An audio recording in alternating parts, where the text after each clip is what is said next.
आज दिनांक 24 सितंबर को सामाजिक न्याय क्रांति मोर्चा के तत्वाधान में कलेक्ट्रेट परिसर मुजफ्फरनगर में अति पिछड़ा महादलित अधिकार आंदोलन हुआ, जिसमें राष्ट्रीय अध्यक्ष देवेंद्र कश्यप ने कांग्रेस, भाजपा, बसपा सभा सभी पार्टियों पर तंज कसते हुए कहा, अभी तक देश और प्रदेश में जितनी भी पार्टियों की सरकार बनी है, उन सभी सरकारों ने केवल अति पिछड़े और महादलित समाज की वोट लेकर उनको ठगने का काम किया है। इन समाज को उनके अधिकारों से वंचित रखा। इन सभी सरकारों से परेशान होकर आज 24 सितंबर को मुजफ्फरनगर कलेक्ट्रेट में राष्ट्रीय अध्यक्ष देवेंद्र कश्यप जी ने अति पिछड़ों और महादलितों की राजनीतिक पार्टी और पर्पल रंग के झंडे की घोषणा की और कहा 2027 में सत्ता में पहुंचकर इन समाज को राजनीतिक, आर्थिक, सामाजिक रूप से मजबूत किया जाएगा। कार्यक्रम में मुख्य रूप से कई हजार लोग उपस्थित रहे।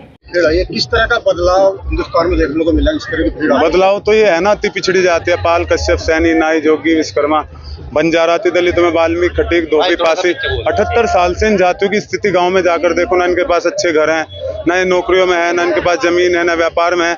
तो ये जाति जाग गई है और जिन जातियों ने इनको गुलाम बनाया था अभी उनके खिलाफ खड़ी होंगी और अपनी पार्टी बनाकर लोकतंत्र में वोट से सत्ता में जाएगी और अपने अधिकार लिखेगी।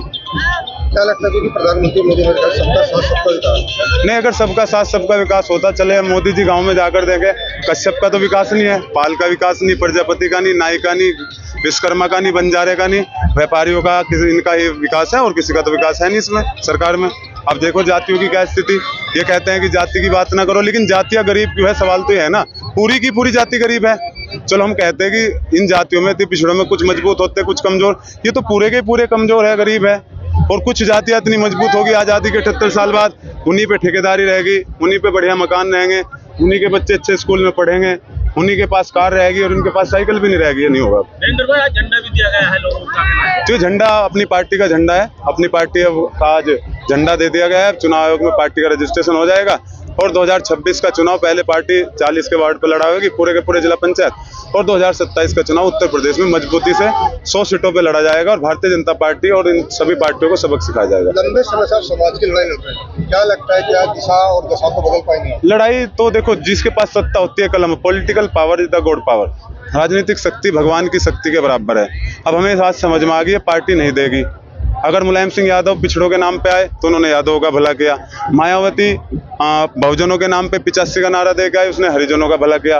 कांग्रेस पार्टी सभी का, गरीबों का नारा दे के आई, उसने ब्राह्मणों का भला किया। ऐसे भारतीय जनता पार्टी ने एक व्यापारी वर्ग का भला किया। तो ये पिछड़ी जाति भी समझ गई है कि यहाँ पर सत्ता से ही सब कुछ होगा, सत्ता में जाकर खुद लिख लेंगे। अब खुद हमने की है, मुख्यमंत्री जी से भी कहा है, उन्होंने राघवेंद्र कमेटी बनाई थी, लेकिन वो कमेटी आज तक लागू नहीं हो रही, वो दबा के रख रखी। अब एक चीज समझ में आ गई, ये चाहते हैं कि लोग गुलाम बन के रहें। अब हम गुलाम नहीं रहेंगे, हम अपना हिस्सा लेंगे और लोकतंत्र में सत्ता में जाके लेंगे।